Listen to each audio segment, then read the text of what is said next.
Hello, first graders.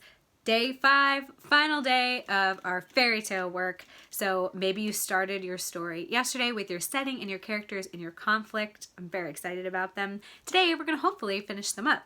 And we're going to read one last fairy tale. This one is called Stone Soup. Shout out to Miss Laporte again, who let me take this from her classroom. Let's read Stone Soup.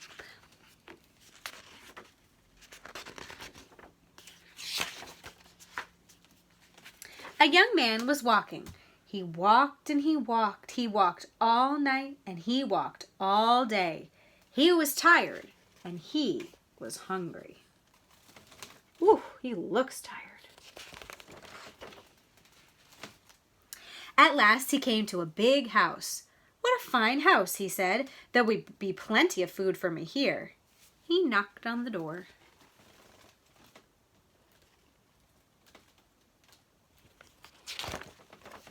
A little old lady opened it. "Good lady," said the young man, "I am very hungry. Can you give me something to eat?" "I have nothing to give you," said the little old lady. "I have nothing in the house. I have nothing in the garden." And she began to close the door. "Stop," said the young man. "If you will not give me something to eat, will you give me a stone?" Wonder why he wants a stone. "A stone?" said the little old lady. "What will you do with a stone? You cannot eat a stone." "Ah," said the young man, "I can make soup from a stone." Now the little old lady had never heard of that. Make soup from a stone? Fancy that. "There are stones in the road," said the little old lady. The young man picked up a round gray stone. "This stone will make a wonderful soup," he said. "Now get me the pot." She looks as confused as I feel. Why does he want a stone for soup? The little old lady got a pot. "Fill the pot with water and put it on the fire," said the young man. The little old lady did as she was told, and soon the water was bubbling in the pot. This reminds me a little tiny bit of Stregonona, when the woman makes the pasta pot, and then the guy makes the pasta, but he forgets to blow it kisses. The young man put the round gray stone into the pot. "Now we will wait for the stone to cook into soup," he said. The pot bubbled and bubbled. After a while, the little old lady said, "This soup is cooking fast." "It is cooking fast now," said the hungry young man, "but it would cook faster with some onions." So the little old lady went to the garden to get some yellow onions. Oh, she had told him that she didn't have anything in her garden. I guess she did. Into the pot went the yellow onions with the round gray stone. "Soup from a stone," said the little old lady. Fancy that. The pot bubbled and bubbled. After a while, the little old lady said, "This soup smells good." "It smells good now," said the hungry young man, "but it would smell better with some carrots."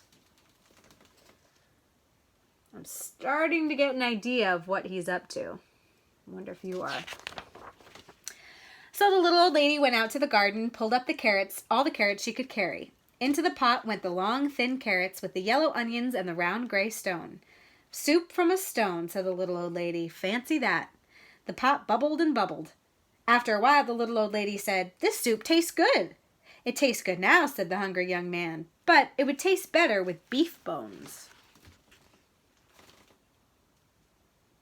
There's a lot of carrots in her garden. So the little old lady got the pepper. Oh, I skipped a page. Sorry. So the little old lady went to get some juicy beef bones. Into the pot went the juicy beef bones and the long thin carrots and the yellow onions and the round gray stone. "Soup from a stone," said the little old lady. Fancy that. The pot bubbled and bubbled. After a while, the little old lady said, "This soup is fit for a prince." "It is fit for a prince now," said the hungry young man, "but it would be fit for a king with a bit of pepper and a handful of salt."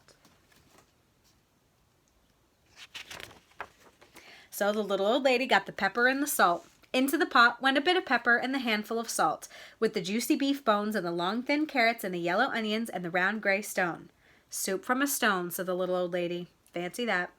The pot bubbled and bubbled. After a while, the little old lady said, "This soup is too thin."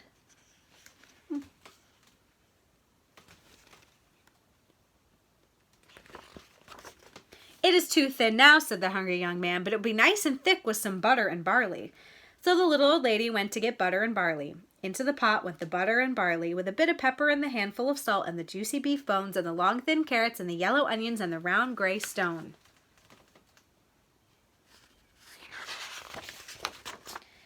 Soup from a stone, said the little old lady. Fancy that.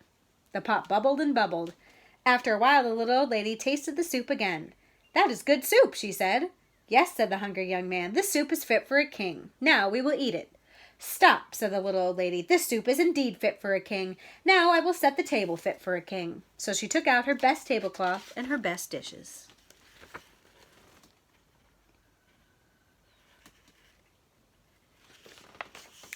Then the little old lady and the hungry young man ate the soup.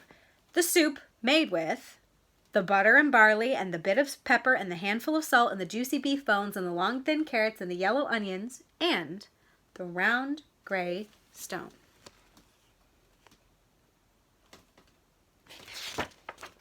Soup from a stone, said the little old lady. Fancy that. Now I must be on my way, said the young man. He took the stone out of the pot and put it into his pocket. Why are you taking the stone? Said the little old lady. Well, said the young man, the stone is not cooked enough. I will cook it some more tomorrow. And the young man said goodbye.